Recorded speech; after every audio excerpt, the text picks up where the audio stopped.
माधव जय कुंज बिहारी,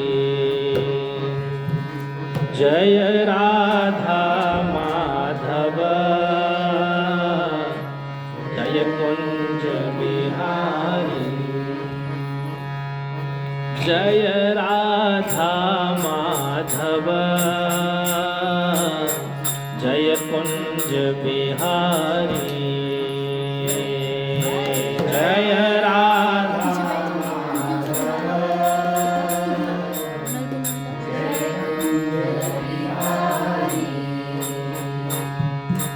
जय गोपी जन वल्लभ जय गिरिवर धारी, जय गोपी जन वल्लभ जय गिरिवर धारी, जय गोपी जन वल्लभ जय गिरिवर धारी, जय गोपी जन वल्लभ जय गिरिवर धारी, जय राधा माधव जय कुंज बिहारी, जय राधा माधव जय कुंज बिहारी, यशोदानंदन व्रज जन रंजन, यशोदानंदन यशोदानंदन व्रज जन रंजन, यशोदानंदन यमुना तीर वनचारी, यमुना तीर वनचारी, यमुना तीर वनचारी, यमुना तीर वनचारी, जय राधा माधव जय कुंज बिहारी, जय राधा माधव जय कुंज बिहारी, हरे कृष्णा कृष्ण कृष्ण हरे हरे, हरे राम राम राम हरे हरे, हरे कृष्णा कृष्ण कृष्ण हरे हरे, हरे राम राम राम हरे हरे, हरे कृष्णा कृष्ण कृष्ण हरे हरे, हरे राम राम राम हरे हरे, हरे कृष्णा कृष्ण कृष्ण हरे हरे, हरे राम राम राम हरे हरे, जय प्रभुपद जय प्रभुपद, प्रभुपद जय प्रभुपद, जय प्रभुपद जय प्रभुपद, प्रभुपद जय प्रभुपद, जय गुरुदेव जय गुरुदेव, गुरुदेव जय गुरुदेव, जय गुरुदेव जय गुरुदेव, गुरुदेव जय गुरुदेव, निताय गौर हरि बोल, हरि बोल, हरि बोल, निताय गौर हरि बोल, निताय गौर हरि बोल, हरि बोल।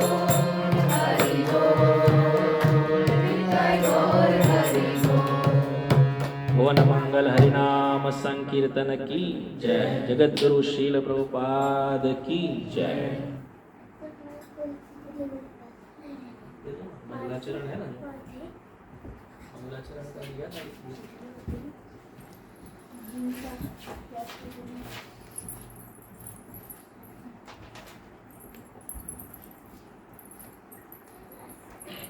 ओम अज्ञानतिमिरान्धस्य ज्ञानञ्जनशलाकया चक्षुरुन्मिलितं येन तस्मै श्रीगुरुवे नमः।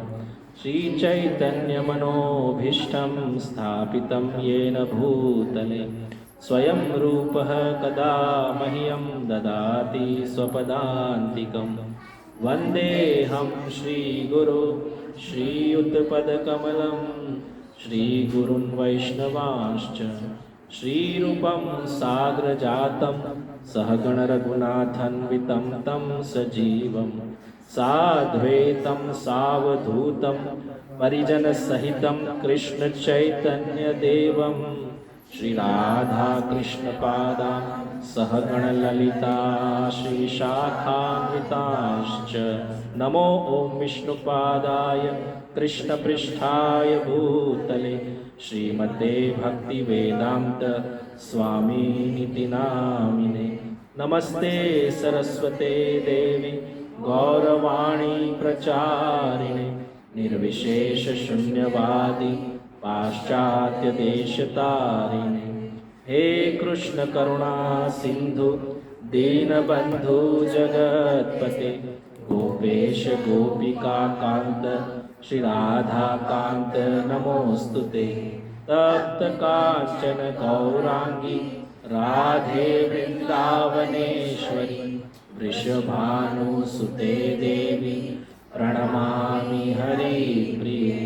वाञ्छाकल्पतरुभ्यश्च कृपासिन्धुभ्य एव च पतितानां पावनेभ्यो वैष्णवेभ्यो नमो नमः।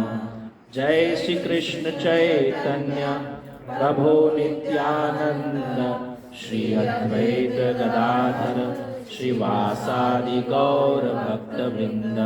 हरे कृष्णा कृष्ण कृष्णा हरे हरे, हरे राम राम राम हरे हरे। हरे कृष्णा कृष्ण कृष्णा हरे हरे, हरे राम राम राम हरे हरे। हरे कृष्णा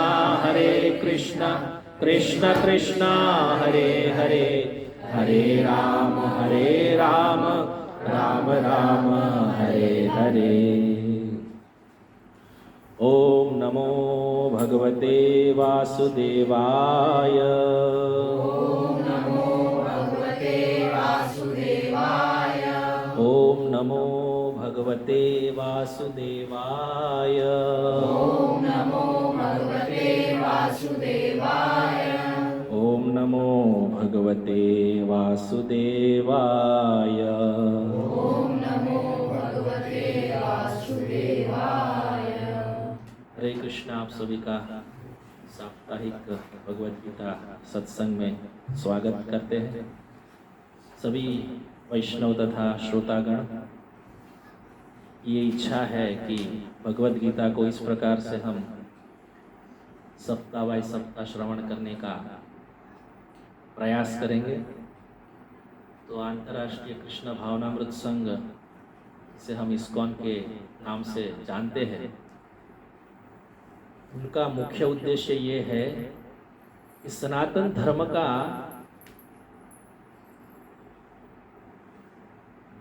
का प्रचार सभी जगह पे हो। क्योंकि हम सनातनी है, लेकिन कुछ हद तक सनातन क्या है उसकी व्याख्या शायद किसी को पूछा जाए तो कभी कभी हम उसको नहीं बता पाते। जैसे पिछले सप्ताह में हमने श्रवण किया था, क्या किया था? हिंदू, मुसलमान, ईसाई, सिख, कोई भी तो शारीरिक धर्म के हिसाब से हम इसको कैटेगराइज किया है ना, उनको भी भगवत गीता परम कल्याण करने वाली है। केवल एक चीज का ध्यान रखना है कि मूल धर्म से हम अवगत होते हुए भी किसी भ्रांति के शिकार ना हो जाए।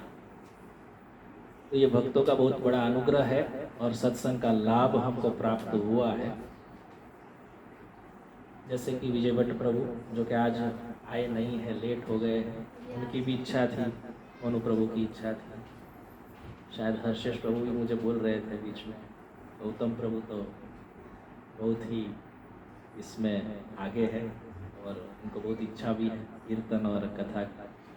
तो इस प्रकार सभी जो भी है, जिसका नाम मैं नहीं लिया वो भी सुनील प्रभु, बाकी जो हमारे कैंप के सभी की इच्छा इस प्रकार थी कि भगवत गीता को समझा जाए।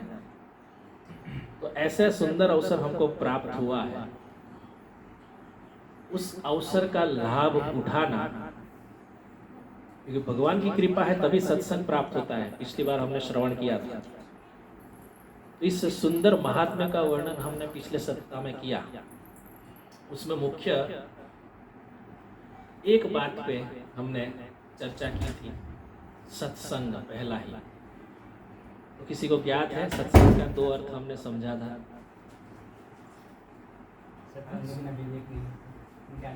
हाँ, सत्संग का एक अर्थ सत्य का संग, भगवान तथा भगवान के भक्तों का संग, और दूसरा सतत संग, यानी हम आज खाना खाए कल नहीं खाएंगे तो चलेगा?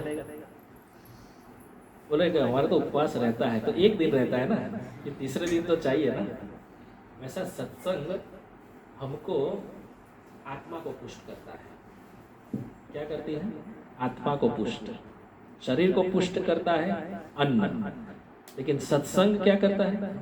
हमारे आत्मा को पुष्ट करता है, जो हमारा रियल स्वरूप है, तुम्हारी आइडेंटिटी है। तो इसको नहीं भूलना चाहिए। दूसरा, हमने शास्त्र की महत्ता के विषय में चर्चा किया था।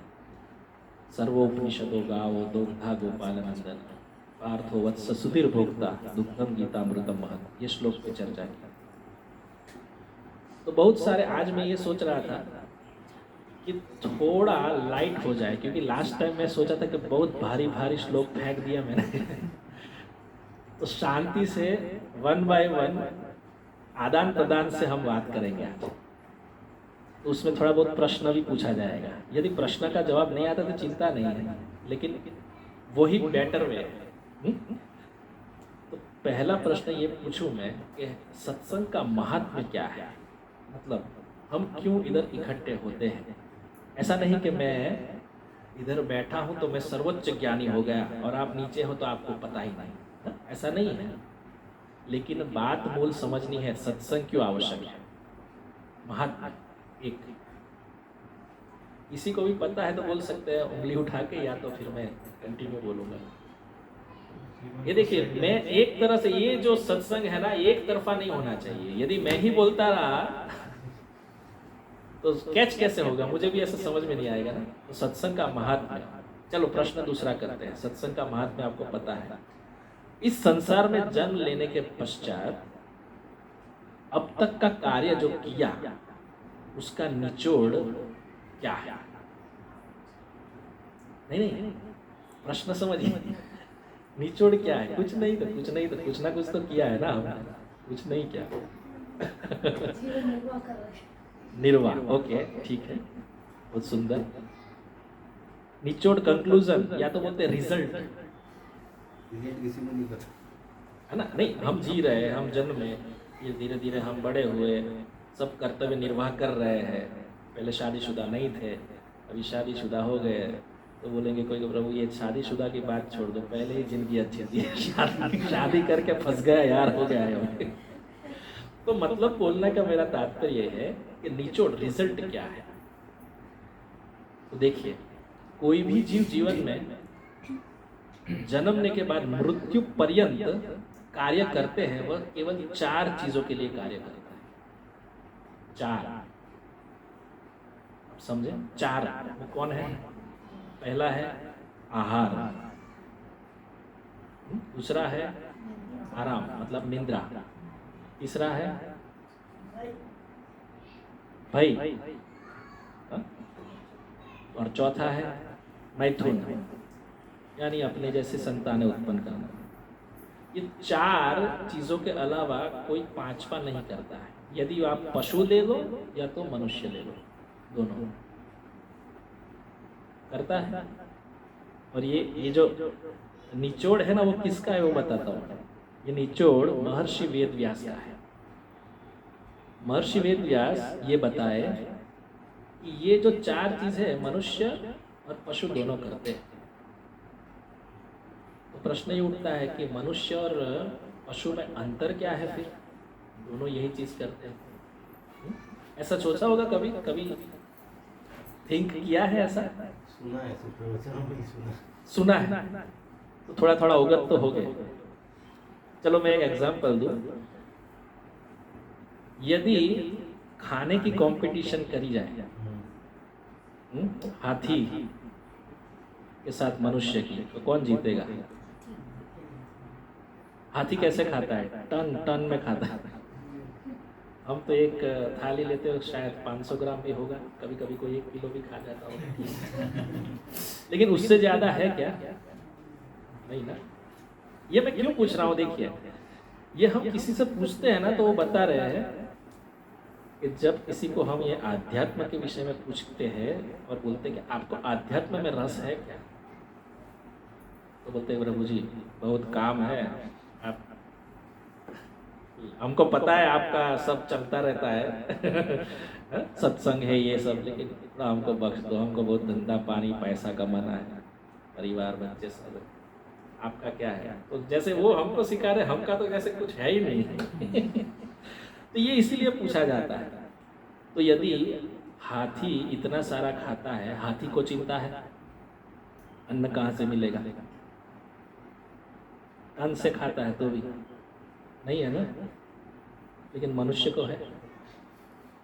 अभी हमने जो कीर्तन पढ़ा ना, संसार हृदय में या निशित दिया जले, जलन होती है, ये नहीं है वो नहीं है। दूसरा एक उदाहरण है पशु का, दीर्घ दृष्टि किसकी है? गिद्ध। तो रामायण में एक प्रसंग आता है, संपाति करके गिद्धराज जटायु के भाई थे। जब अंगद और हनुमान जी के एक दल दक्षिण भारत के उस छोर पे पहुंचे जहां से लंका के बीच में समुद्र आ गया, अभी सब असमर्थ हो गए, तो संपाति को मिलाप होता है और संपाति से पूछते हैं। संपाति वहां बैठे बैठे लंका में श्री सीता जी अशोक वाटिका के नीचे बैठी हुई है शांति, और इन्होंने बता दिया। तो देखा जाए तो गिद्धराज दीर्घ दृष्टि है कि नहीं? मनुष्य नहीं देखते। जैसे हम कुछ पढ़ने बैठे तो प्रभु जी जैसे चश्मा लगाए, तो चश्मा लगाए बिना हम पढ़ भी नहीं सकते कभी कभी। लेकिन पशु,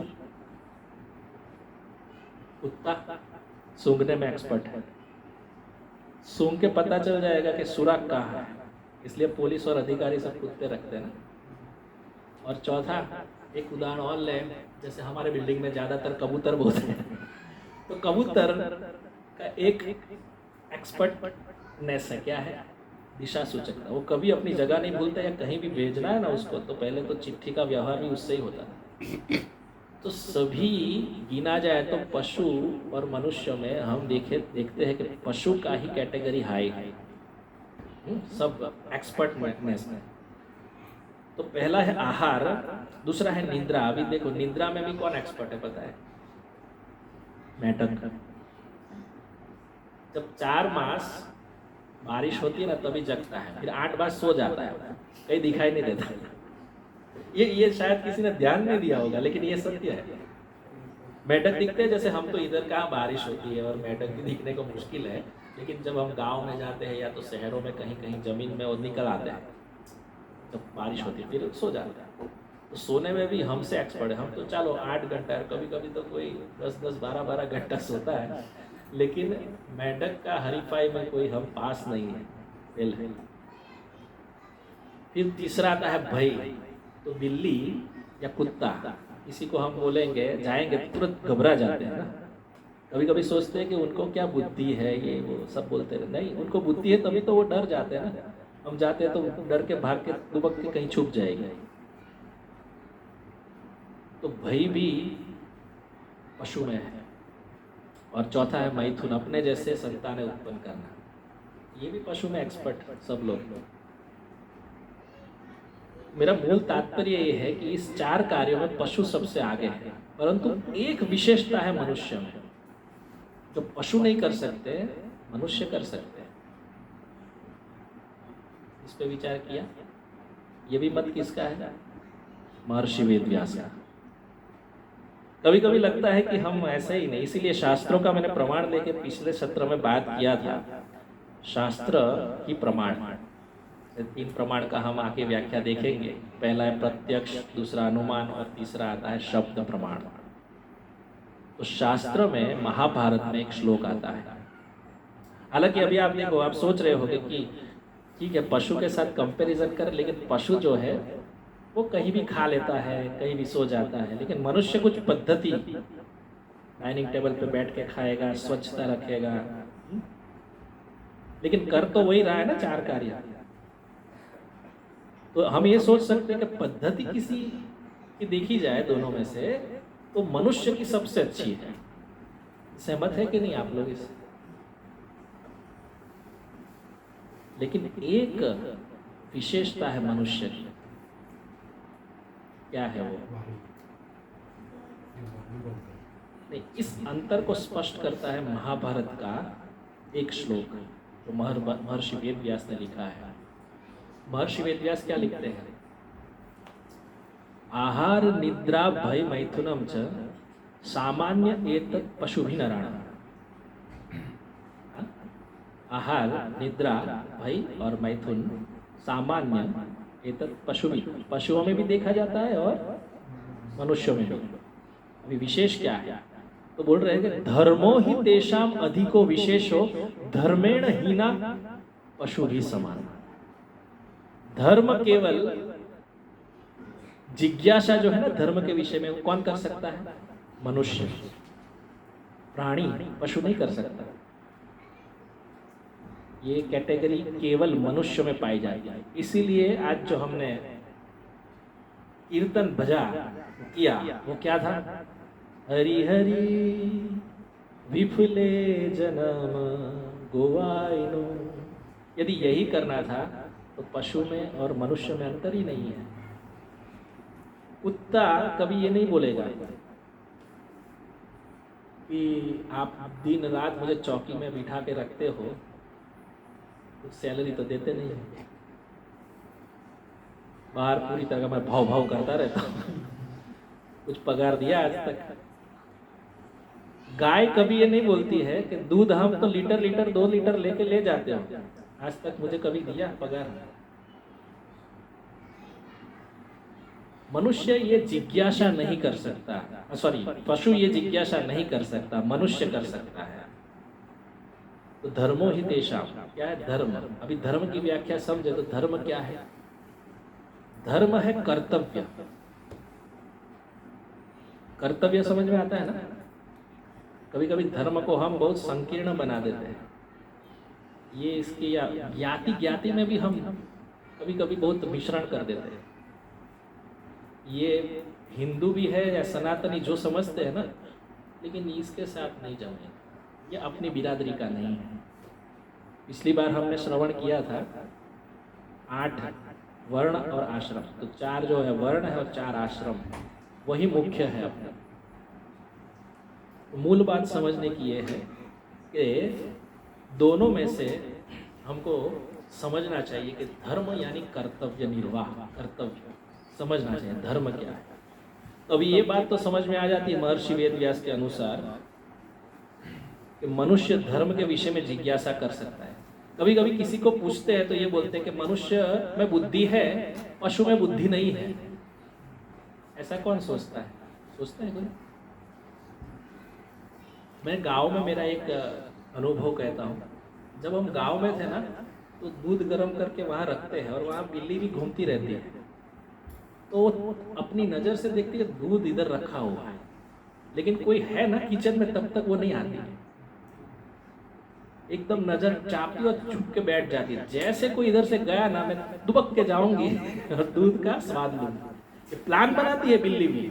हम सोचते हैं कि उनमें बुद्धि नहीं है, कुत्ते में बुद्धि नहीं है। हम बोलेंगे कुत्ते को हट, हट जाता है बेचारा, लेकिन आदमी को बोलते हैं वो नहीं हटता। तो ये सोचने का तात्पर्य ये हमारा कि बुद्धि तो मनुष्य में भी है, प्राणी में भी, पशु में भी है, लेकिन पशु जिज्ञासा नहीं कर सकता, भगवान के विषय में परीक्षा नहीं कर सकता, लेकिन मनुष्य कर सकता है। ये एक ही तत्व पशु और मनुष्य में भेद करता है। धर्मो ही तेषाम अधिको विशेषो धर्मेण हीना पशु भी समान। और ये जिज्ञासा क्या है? वेदांत सूत्र में आता है अथातो ब्रह्म जिज्ञासा। यदि हम सब इधर बैठे हुए हैं, इसमें से किसी को ये प्रश्न उठते हैं जो मैं अभी बताऊंगा, तो आप समझना चाहिए ये आप में ये इच्छा, मतलब इच्छा हुई है, ब्रह्म जिज्ञासा हुई है। तो ऐसे प्रश्न कौन कौन से हैं? प्रथम प्रश्न, मैं कौन हूं? ये प्रश्न कभी कभी उत्पन्न हुआ है। भगवान कौन है? दूसरा। तीसरा है इस जगत की रचना किसने की है? चौथा है भगवान के साथ अपना संबंध क्या है? पांचवा है मैं कहां से आया और किधर जाऊंगा? छठा प्रश्न है जगत में सब दुखी क्यों है? कभी कभी हम जैसे गांव की बात निकली, गांव में देखते हैं बैल और ये सब पशु इतने गर्मी में, ठंडी में, बारिश में सब बाहर रहते हैं। कभी कभी इतने दुखी क्यों है ये, इनको क्यों इतना झेलना पड़ रहा है? ऐसा कभी हुआ है? ऐसा मनुष्य को भी होता है, लेकिन वो क्या है, फिर शारीरिक स्तर पे ये समझता है कि मुझे आस्वादन मिल गया, मैं सुखी हूँ, लेकिन वास्तव में वो सुखी नहीं है, अंदर से जलन है। तो जगत में सब दुखी क्यों है, ये प्रश्न। और क्या इस दुखों का अंत है? ये 7 प्रश्न। और सच मानिए सातों प्रश्नों में से कोई एक प्रश्न भी किसी को हो जाता है ना, तो इसे बोला जाएगा अथातो ब्रह्म जिज्ञासा। ब्रह्म जिज्ञासा मतलब ये पशु की कैटेगरी से अलग। यदि मनुष्य और पशु में मैंने भेद बताया ना, यदि सेम चल रहा है, लेकिन हमने बताया जैसे कि मनुष्य सही कर, पशु तो कहीं भी खा लेता है, कहीं भी बैठ जाए सो लेता है, लेकिन यदि ये इच्छा नहीं होती है तो हम मनुष्यों को क्या बोलेंगे? एक विकसित पशु बोलेंगे। विकसित पशु, हाँ या ना? यदि ये इच्छा नहीं है, ये जो प्रश्न उत्पन्न हो रहा है ना, वो नहीं है, तो विकसित पशु बोलेंगे क्या? नहीं। और ये प्रश्न यदि आए हैं किसी को, मैं प्रश्न पूछूं, चलो इस 7 प्रश्न में मैं कौन हूं, भगवान कौन है, इस जगत की रचना किसने की, भगवान के साथ मेरा संबंध क्या है, मैं कहां से आया हूं और कहां मुझे जाना है, और जगत में सब दुखी क्यों है, और इस दुख का निवारण है। ये 7 प्रश्न में से किसी को भी एक इसमें से प्रश्न उठा है? किसी को भी? यदि उठा है तो बोल सकते हैं। हाँ, क्या उठा प्रश्न? कि ये सब जगत में प्रॉब्लम, हाँ बोले, बिंदास बोले। ये सब जगत का प्रॉब्लम का अंत है, ऐसा 7वां प्रश्न। हाँ, 7वां मतलब इस दुखों का अंत है। किसको पूछा आपने? खुद को। आंसर मिला? और किसी ने कुछ पूछा? मतलब ऐसा हुआ है उत्कंठा? अच्छा बताइए। यहाँ पे आने के बाद हमारा एम, उद्देश्य क्या है? ओके, मैं यहाँ से आया और किधर जाऊंगा, वो वाला प्रश्न। ऐसा और किसी को पूछा? नहीं। हाँ, प्रश्न उत्पन्न हुआ, लेकिन पूछने का कहाँ है वो पता नहीं चला। अपने आप में पूछा, या तो मानो अपने मित्रों को पूछा, कहीं रिलेटिव को पूछा, या अपने खास मित्र को पूछा, लेकिन तो भी आपको ये आंसर नहीं मिला है। ये प्रश्न पूछने का तात्पर्य यही है, यदि ये प्रश्न उत्पन्न होते हैं हमारे जीवन में, तब जानना चाहिए कि मैं अभी ब्रह्म जिज्ञासा पे हूँ, वरना मेरी कैटेगरी जो पशु में है उससे कुछ अलग नहीं है। ये प्रश्न होने चाहिए। तो शुरुआत में नहीं होते तो किसी के संपर्क में आने से भी होते हैं, ऐसा जरूरी नहीं है। क्योंकि जैसे माता जी टीचर है और कोई भी टीचिंग करते होंगे और कोई अच्छी अच्छी पोजीशन पे है तो क्या करते हैं, सीखते हैं, देख देख के समझ में आता है ना। ऐसे भौतिक दुनिया में जैसे जॉब करना या नौकरी व्यापार करना, उसमें देख देख के सीखते हैं। तो आध्यात्मिक जगत में भी इस प्रकार का देख देख के हमको आइडिया आता है। तो अभी हम आध्यात्मिक जगत में एक एजी में पढ़ रहे हैं सभी। इस प्रकार के प्रश्न आए भी नहीं और हमारा संपर्क उसमें, या तो हमको उसमें रस नहीं है। जैसे मैंने बताया ना कि आपका तो चलो ठीक है, आप कीर्तन वीर्तन करते हो, हमारा क्या, हमको ठीक है भाई, हमको बख्श दो, आप करते रहो, लगे रहो। कुछ तो ऐसे भी बोलते हैं। आना किसी को नहीं है, अरे आप बहुत अच्छा कर और किसी को पूछे तुम भी आओ भाई, आनंद करो। नहीं यार, बहुत काम है मुझे, बहुत बिजी हूँ, ये शब्द है। बैठे बैठे सोफा का वजन घटा रहा है और मैं बहुत बिजी हूँ। ये बात उत्पन्न नहीं होती। क्यों? क्योंकि सत्संग नहीं करते। सत्संग का मतलब मैंने पहले ही बता चुका हूँ। सत्संग का मतलब क्या है कि हम भगवान के विषय में परीक्षा करें, समझे। जैसे जिसने हमको ये देह दिया है, जिन्होंने हमने बोलने की, जैसे मैं बोल रहा हूँ, वाणी शक्ति दी है। अगले सेशन में इसको हम थोड़ा विस्तार से समझेंगे। क्योंकि क्या है कि ये नहीं जाने तब तक आध्यात्म पथ पे हमारा एक भी पैर पड़ा ही नहीं। हम जो जानते हैं, हमने ऐसा बताया गया है, हमको पता है मंदिर जाना, भगवान को दर्शन करना, आरती दिखाना, हो गया। लेकिन ये इच्छा होनी चाहिए, प्रश्न अपने आप में उठने चाहिए। तो ये असली प्रश्न है।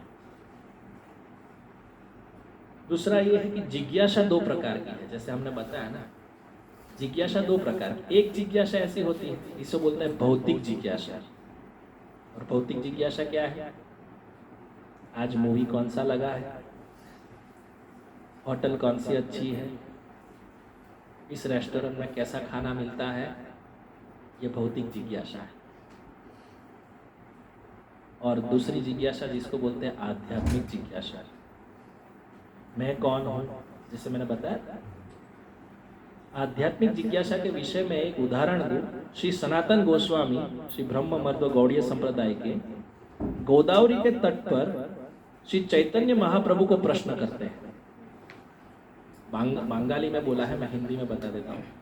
मैं कौन हूँ हे महाप्रभु, मुझे मेरी आइडेंटिटी बताइए। और इस दुनिया में सब इतने दुखी क्यों हैं? क्या इसका कोई उपाय है कि इसका दुख से इसका निवारण हो सके? ये श्री सनातन गोस्वामी श्री चैतन्य महाप्रभु को प्रश्न पूछते हैं। और एक बात मैं क्लियर कर दूं, ये श्री सनातन गोस्वामी कौन थे पता है? जिनको 13 भाषाओं का ज्ञान था, जिनको श्रीमद् भागवतम के 18,000 श्लोक कंठस्थ थे, वो प्रश्न पूछ रहे हैं। हमको तो 4-5 कोई श्लोक भी आ जाता है तो हम किसी की बात भी नहीं सुनते। भगवद गीता में बोलो, मुझे तो दूसरा अध्याय पूरा आता है। ये है आध्यात्मिक जिज्ञासा। ये सब संसार में दुखी क्यों है, मैं कौन हूँ, मेरा अस्तित्व क्या, ये प्रश्न होते हैं तभी मानना चाहिए कि आध्यात्मिक प्रश्न है। वरना हम तो रोज ओम जय जगदीश हरे, सुख मिले दुख मिटे तन का, ओम जय जय, मुझे सुख मिलना चाहिए। ठीक है, ये भी प्रार्थना कुछ बुरी नहीं है, क्योंकि भगवान भगवद गीता में कहते हैं चतुर्विधा भजन्ते माम ये जना पर्युपासते। नो, चतुर्विधे भजन्ते माम ये जना सुकृत अर्जुन, सॉरी, आर्तो अर्थार्थी जिज्ञासु ज्ञानी च भरतर्षभ। अर्थार्थी ही भगवान के भक्त के लिस्ट में आता है, लेकिन वो तो फिर लेन देन हो गया है। तो मुख्य बात यह है कि आध्यात्मिक जिज्ञासा होनी चाहिए। मैं शरीर हूँ या मैं शरीर से कुछ और हूँ?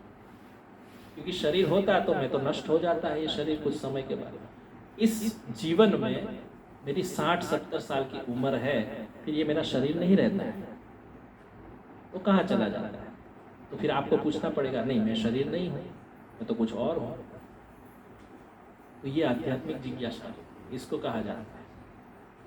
लेकिन लास्ट समय बताया था, माया मुक्त जीवे रहे नहीं स्वतः कृष्ण ज्ञान।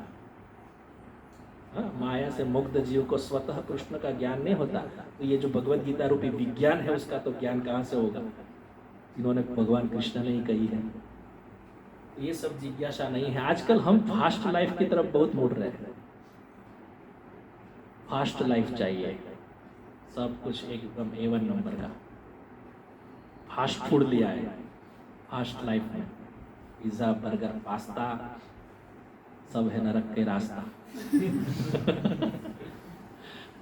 पहले प्रभु को पता है, क्योंकि ये गांव से जुड़े हुए हैं, और ये सब भी पता है, प्रभु मोनू प्रभु को भी पता है, जो गांव से जुड़े हैं, सुनील प्रभु को भी पता है, जो बहुत जुड़े हुए हैं उनको पता है कि भोजन कौन सा होना चाहिए।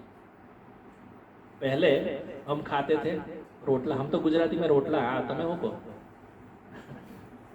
रोटला ना, आपने तो गुजराती में रोटला कही है ना, आप लोग भाखरी बोलते हैं ना, बड़ी भाखरी खाते थे और बड़ी तगड़ा सी कुछ सब्जी वगैरह खाते थे और इतना आनंद आता था। आज देखो शॉर्टकट आ गया, पाव कभी देखा भी नहीं था, ये भाजी पाव में घुसा, फिर वो पाव ही पाव की दुनिया हो गई सब जगह। शरीर में क्या उसको तंदुरुस्ती रखेगा, विचार भी बदल देगा। जैसा अन्न वैसा मन, अन्न शुद्ध चाहिए।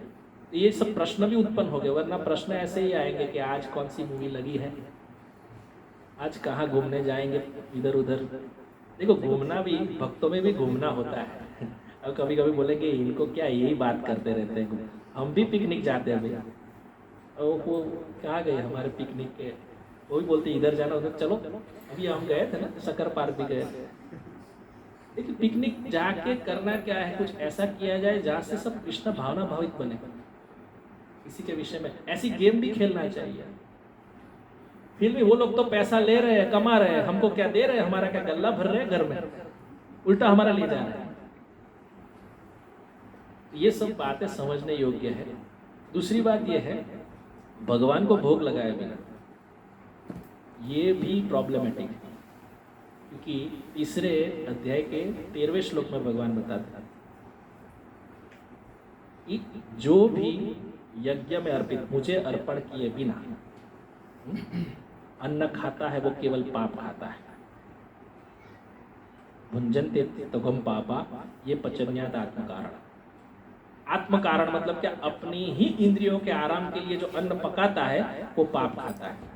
तो देखिए सामने ही बता दिया उन्होंने, भगवान ने बता दिया, तो क्या करना क्या चाहिए। भगवान को मानते हैं लेकिन भगवान की बात नहीं मानते, ऐसा हो गया। इससे मन शुद्ध होता है और कोई तात्पर्य नहीं। लाइफ फास्ट और विकास करने के चक्कर में हम इतने पीछे हो गए। देखो हमसे ये जो गोरे लोग हैं ना कितने आगे हैं, वो भगवान को भोग लगाते हैं फिर अन्न पाते हैं।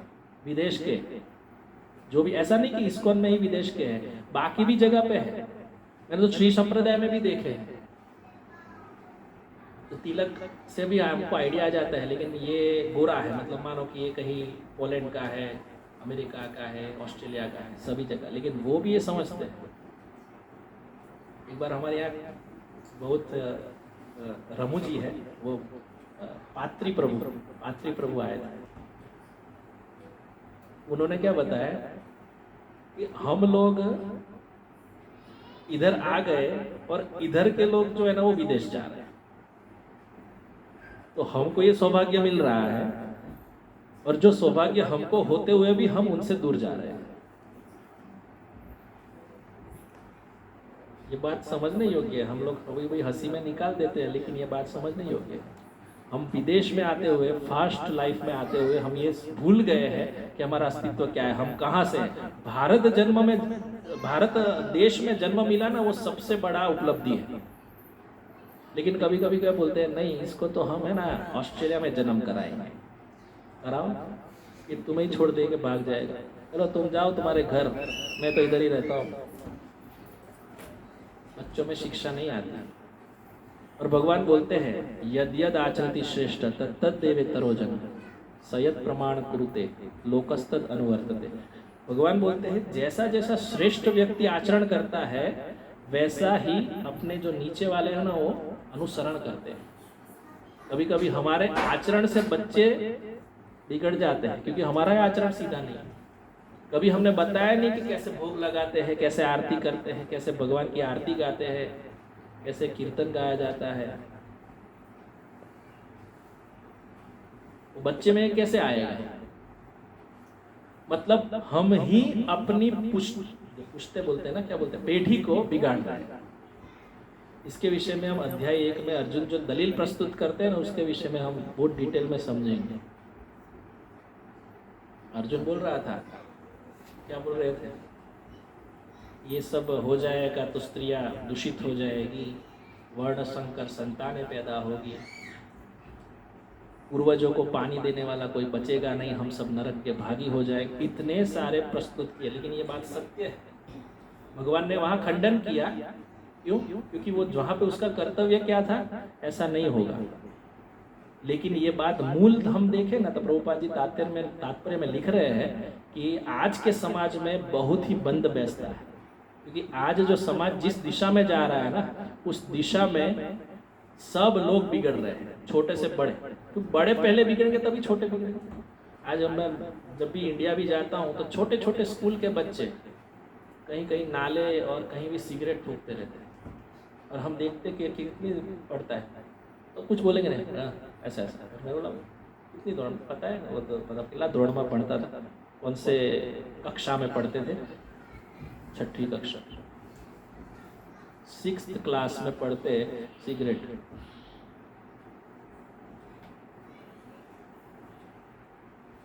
ये समाज किस दिशा में जाएगा? इस सब को कंट्रोल में रखने के लिए ही हमारे जैसे जो है ना, हम जैसे पेरेंट्स है ना, उसको ही कुछ करना पड़ेगा। हम नहीं सुधरेंगे तो बच्चे वैसे ही करेंगे, और उसकी जवाबदारी कौन लेगा? क्योंकि आजकल देख, पहले तो फैमिली में संयुक्त रहते थे, किसी की मजबूरी होती है जॉब वगैरह तो हम रहे, लेकिन संयुक्त में रहना भी बहुत अच्छा है। पहले सब भाई भाई भी साथ में रहते थे। आजकल तो शादी हुआ नहीं कि भाग जाओ, चलो भाई घर में रहना ही नहीं। ये पतन कर रहे हैं, क्योंकि जो हमारे पूर्वजों के पास है ना वो हमारे पास नहीं है। कौन शिक्षा देगा हमें? चलो मानते हैं कि आध्यात्मिक ज्ञान नहीं है, लेकिन उनको नीति ज्ञान है, वो सिखाएंगे नहीं ऐसा करना चाहिए, वैसा करना चाहिए। आध्यात्मिक ज्ञान जो है ना वो भी भरपूर मात्रा में रहता है। पहले वो लोग भी कितना जीते थे, 100 साल निकाल देते थे। मैंने सुनील प्रभु बता रहे थे, उनके नाना जी ना, दादाजी कितने साल जिए, हेल्दी जिए, और हम 60 में क्लीन बोल्ड। 60 साल हो गया मतलब अभी डगमगाने लगी नैया, मतलब विकास कर लिया। ये विकास कोई खाक विकास है?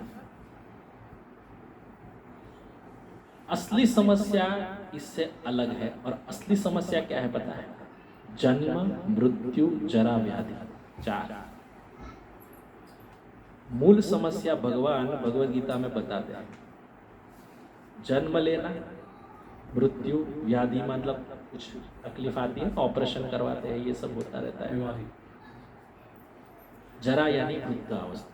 जब वृद्ध हो जाते हैं ना तब पता चलता है कितना कष्ट होता है। कोई चल नहीं पाता, कोई खा नहीं पाता। जूस पे, दादाजी को जूस पे ले आओ, उनको रबड़ी ये जैसा वो क्या बोलते हैं, लिक्विड ही दो, कोई हमको ऐसा खिलाए कैसा लगेगा? क्यों ऐसा होता है? दुख है बड़ा, बात नहीं, चलने की हिम्मत नहीं, घुटने गए हैं, जॉइंट पेन हो रहा है। तो भगवान है ना ये बात तो बताए, मृत्यु तो है ही, जरा है और व्याधि भी है। जन्म को भी भगवान ने कैटेगरी में डाल दिया, दुख दोषानुदर्शन। जन्म, मृत्यु, जरा, व्याधि, दुख दोषानुदर्शनम, इसका अनुदर्शन करना चाहिए। क्या? ये दुख की कैटेगरी में, जन्म भी। और ये क्यों आते हैं जन्म दुख की कैटेगरी में, वो हम अगले सत्र में श्रवण करेंगे। जन्म, मृत्यु, जरा, व्याधि थोड़ा लंबा विषय है, आज हम जल्दी विराम ले रहे हैं क्योंकि बहुत सारे विषय है। और आज थोड़ा कीर्तन 5-10 मिनट करेंगे और फिर प्रसाद लेंगे, क्योंकि सबको एकादशी है और पेट में चूहे भी दौड़ रहे होंगे। कौन कौन एकादशी किया है आज? अरे वाह, हरि बोल। हरे कृष्णा कृष्णा कृष्णा हरे हरे, हरे राम राम राम हरे। जगत गुरु शील प्रभुपाद की जय। हिताय गौर प्रेमानंद। कोई प्रश्न है तो बताइए, तो कीर्तन सीधा।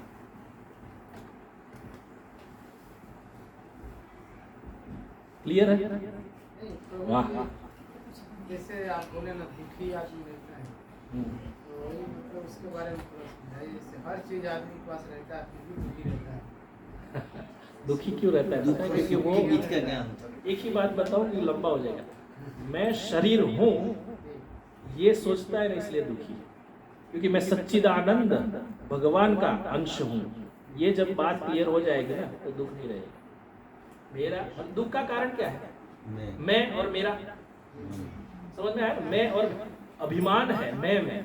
अभी मैं बैठ गया, मैं कीर्तन करूं, ऐसा कोई नहीं करेगा। अध्यात्म भी आता है ऐसा बहुत सारा, और भौतिक में तो होता ही है। ज्यादातर देखते हैं ना, मैं ऐसा बोलूं ऐसा कोई नहीं बोल सकता। ये मैं और मेरा क्या? मेरे पुत्र, मेरा परिवार, मेरी संपत्ति। तो शॉर्ट में बताया जाए अहम और ममत्व। जब तक हम अहम से दूर नहीं हो जाते, और वो कौन दिखाएगा रास्ता? गुरु। अहम और ममत्व यानी क्या? मेरे बहुत ही इसमें ममत्व है, बेटी में, बेटा में, फलाने ढीम का, इतना सारा हम लेके बैठे। दुख का कारण तो ये है। एक सुंदर कथा है, नेक्स्ट सेशन में, क्योंकि लंबा है। भागवत पुराण का दूसरा जो महात्म्य है ना, उसमें गौकर्ण जी अपने पिता श्री आत्मदेव को सुनाते हैं। बहुत सुंदर वार्तालाप। मैं और मेरा छोड़ दिया जिसने ना, दुख का विनाश उधर ही हो गया। ये सहन करना बहुत मुश्किल है, इसलिए हम हरे कृष्ण महामंत्र जपने को बोलते हैं कि शक्ति मिलती है। हम जान पाते हैं जीवेर स्वरूप है कृष्ण नित्य दास। मेरा आइडेंटिटी यही है क्या? वरना ईशो उपनिषद का पहला ही श्लोक यही है ना, ओम पूर्णम इदम। यही है ना, पूर्ण कौन है? भगवान ही है। और हम सब जो है ना वो पूर्ण है। हमको पूर्ण में मन लगाना है, और हमारा भी जो स्वरूप है वो सच्चिदानंदमय है, वो जानना है। ये मुश्किल पहले लगेगा, प्रैक्टिस से आ जाएगा। तो ये प्रश्न किया था ना भगवान के सामने अर्जुन ने, आप जो बताए योग, ये तो मुझे ऐसा लग रहा है कि वायु को वश में करने जैसा है। वायु रे व सुदुष्कर बताया अर्जुन। तो भगवान ने क्या बताया? असंशयम महाबाहो मनः दुर्निग्रहम चलम अभ्यासेन तो कौन्तेय वैराग्येन च गृह्यते। अभ्यास और वैराग्य के वश में होके तुम इससे पार पा जाओ। अभ्यास तो यही है कि हम निरंतर हरे कृष्ण महामंत्र का जाप करते रहे। स्मरण करना है उसका, करेंगे तभी स्मरण में आएगा ना। तो बस भक्तों का संग सत्संग करते रहना है, तो ये कोई दुख नहीं आएगा। आज के बाद कुछ समय के बाद आपको पता चल जाएगा। यदि आप जप कर रहे हैं ना तो आपको अनुभूति होगा। यदि वो जप करते करते भी मैं बहुत दुखी हूँ, कभी कभी कोई पत्नी या पति बोलता है, पत्नी में ज़्यादातर मेरे पति तो मुझे वो सपोर्ट नहीं करते। तुम तेरा जप कर, उनका जो भी है वो हो जाएगा। क्यों आसक्ति? इसलिए तुम्हें दुख होता है ना। दुख क्यों होता है? नहीं करते, अपने आप करो। और भजन भी गुप्त ही होना चाहिए, भगवान ने बताया भगवत गीता। और दूसरी बात, कभी कभी पति भी परेशान हो जाए, पत्नी बहुत माथे पे भार है कभी बोलो मुझे भजन नहीं करने देती है, यही बोलती रहती है। ये दुख है। तो ये दुख को हम कैसे मिटाए पता है? अपने आप में कभी भी समय मिले छोड़ना नहीं है भगवान का, और निवारण भी उसमें। जितना नाम बढ़ेगा अनर्थ निवृत्ति उतनी फास्ट हो जाएगी। हरे कृष्ण। धन्यवाद प्रभु जी। ठीक है, प्रश्न का जवाब में थोड़ा संतुष्टि है। हाँ माता जी। मतलब जब दुख होता है तो हम भगवान का ज़्यादा स्मरण करते हैं। मतलब हमें ऐसा लगता है सब कुछ यही है, मतलब कैसे भी हमारा दुख का निवारण हो जाए। जब हम सुखी होने लगते मतलब सुख होने लगता तो हम भूल जाओ। भूल जाते हैं। ऐसा क्यों होता है? खुद से मैं अपने खुद का बताया, दूसरे का किसी का नहीं। जब हमारे ऊपर दुख ज्यादा पड़ता है तो हम मतलब दिन रात ऐसा लगता है सब कुछ छोड़ दो बस, हाँ, उनका स्मरण करो बस। और जब इसमें एक दो टाइम बातें निकल हैं। जाता है वो सही है, ऐसा बताइए। इसमें दो बातें हैं, पहली मैं बताऊं। पहले तो हमारा जो है पूर्व जन्म का हम लेके आए ना कुछ, उसमें कुछ इच्छाएं ऐसी है जो प्राप्त करनी है, इसलिए सुख दुख आते हैं। तो हम क्या करेंगे, कहीं भी हमको अच्छा लगे, मन को बहलाए, ऐसी जगह पे जाएंगे तो मुझे सुख मिलता है। ये शरीर के स्तर पे है। और दूसरी बात ये है कि भगवान जो है ना वो कृपा करते, कभी कभी दुख देते हुए। जब आप ठीक ये भी इसको दुख नहीं दूंगा ना तो ये भजन नहीं करेगा। भागवत में श्लोक है, धीरे धीरे धन भी छीन लेते हैं, धीरे धीरे तुम्हारा सब कुछ, जैसे घर में किसी का देहांत हो जाता है उसमें पड़ा हुआ पिछले जन्म का क्या सत्कर्म, लेकिन संगति के कारण मिश्रीकरण हो जाता है ना, उससे वो थोड़ा चेंज हो जाता है। नहीं ये नहीं वो अच्छा है मेरे लिए। फिर धीरे धीरे दुख आता है तो भगवान ही दुख देते हैं, क्योंकि हम धीरे धीरे भगवान से जुड़े। तो यहाँ पे माया की और भगवान की दोनों की तरफ से शक्तियाँ चलती है, लेकिन करना क्या है आपको। इसमें भी एक 5वें अध्याय में श्लोक है, भगवान बोलते हैं कि दुख देना ना भगवान देते हैं ना अपने आप में। मैं भूल गया श्लोक, लेकिन उसमें ऐसा बताते हैं कि अपने कर्मों के हिसाब से ही वो पाता है।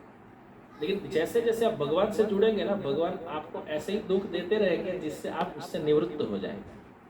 क्योंकि जो कर्म का लेखा जोखा है उसको पास किए बिना आप नहीं जा सकते आगे। लेकिन पिछले जन्म का जो इच्छा बचा है उससे क्या हो जाता है, संयोग कि मुझे इसमें सुख मिलता है। वो हमारा जो क्रेडिट डेबिट है ना, उसकी वजह से सुख दुख का हमको फीलिंग होता है। तो दुख आना ये भी अच्छी बात है। देखो भक्तों में दुख बहुत आते हैं, आपने देखा होगा। माधव दास का चरित्र आप पढ़ना, भक्तमाल में है। बहुत दुख आए उनको रोग हो गया शरीर में, तो ठाकुर जी उनकी सेवा करते थे। ज्वर का क्या रोग है, गैस का रोग या क्या होता है, उनका ऐसे ही सब मल निकल जाता है।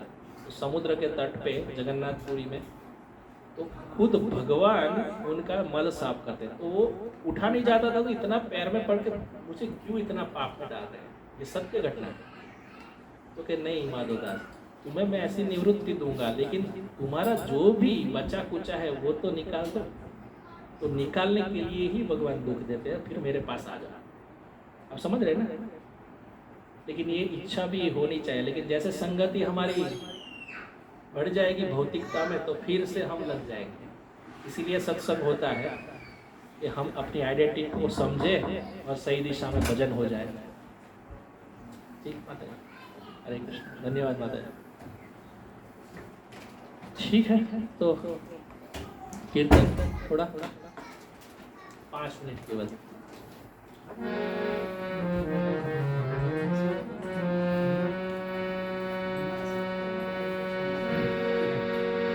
हरे कृष्णा कृष्णा कृष्णा हरे हरे, हरे राम राम राम हरे हरे, हरे कृष्णा कृष्णा हरे हरे, हरे राम राम हरे हरे, हरे कृष्णा कृष्णा हरे हरे, हरे राम राम हरे हरे, हरे कृष्णा कृष्णा हरे हरे,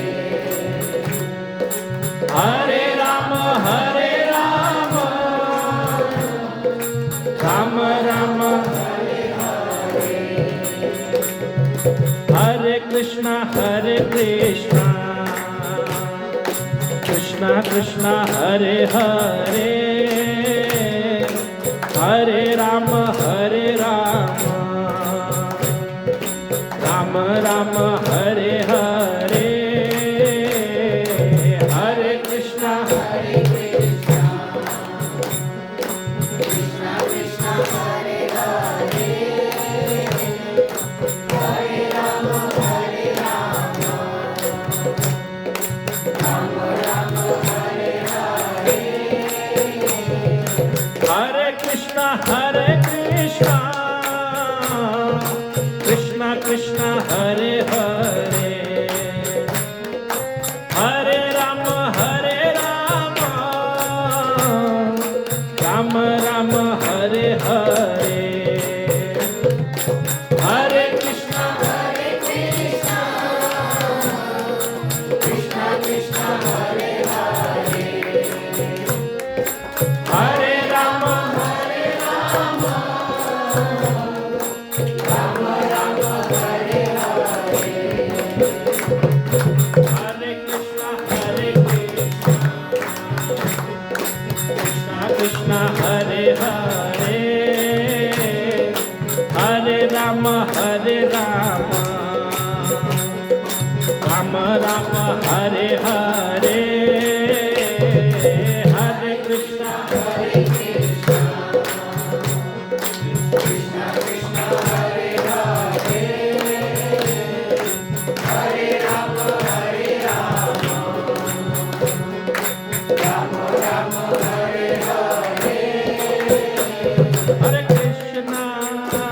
हरे कृष्णा कृष्णा कृष्णा हरे हरे हरे राम राम राम हरे हरे हरे कृष्णा कृष्णा कृष्णा कृष्णा हरे हरे हरे राम राम राम हरे हरे जय राधा रमण राधे जय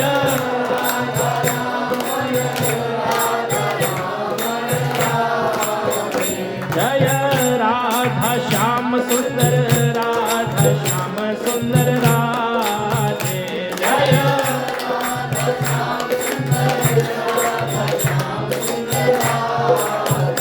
जय राधा गोपीनाथ राधे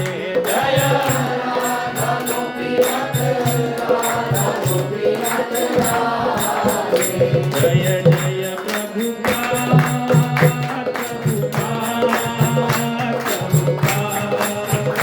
जय जय प्रभुपाद जय जय प्रभुपाद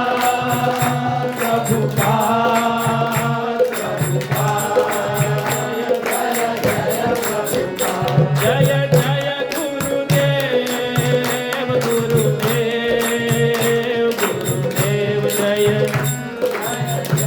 जय जय गुरुदेव जय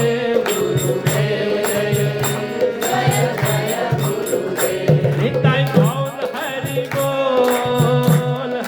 बोल निताई गौर हरि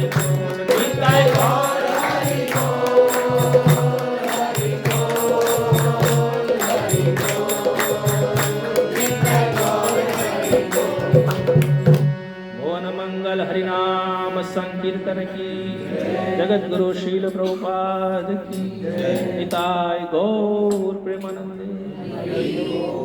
धन्यवाद सब आए पधारे और विशेष धन्यवाद मैं दूंगा गीता दान हेतु जो आपने धनराशि दी है वो काफ़ी अच्छी हुई है और ये सब धनराशि हम एक केंद्र जैसे दुबई में है वहाँ देने वाले हैं और जो भी नीडी पीपल है उनको ये जाएगा। जैसे जेल में कुछ लोगों को चाहिए, कोई अफ्रीका है जहाँ पे वो लोग ले नहीं सकते, खरीद नहीं सकते, ऐसी ऐसी जगह पे ये जाएगा। जिन जिन लोगों ने इस सेवा यज्ञ में भाग लिया है उनका मैं हृदय पूर्वक आभार प्रकट करता हूँ। तो ऐसे ही आप इसमें सेवा यज्ञ द्वारा भगवान की प्रसन्नता हेतु कार्य कीजिए और भगवान की कृपा प्राप्त कीजिए। हरे कृष्ण, धन्यवाद। मोक्षदा एकादशी की जय, समवेत भक्त वृंद की जय, पिताय गौर प्रेमानंद। हरे कृष्ण।